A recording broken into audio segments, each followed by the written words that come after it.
চিল্লে উঠছেন আপনি? না না, যেভাবে চিল্লে উঠছে আমাদের কি বিশাল বড় জিনিস হয়ে গেছে। আমি আমার সাথে একটু কথা বলবো।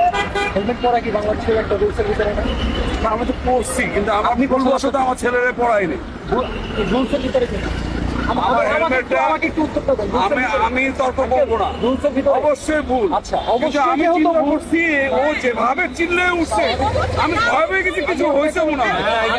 ওনার ভয় হচ্ছে আপনার জীবনটা নিয়ে, আপনার জীবন অনেক বড় প্রশ্ন। আমরা যে আইনটা হচ্ছে মানানোর জন্য হারাইছি, আমাদের নতুন করে হারায় আমার শোকা হতে চাই না।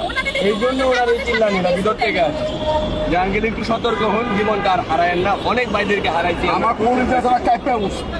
আচ্ছা যাক আমি মনে করছি কি আমার হুন্ডার মধ্যে মনে হয় কোনো কিছু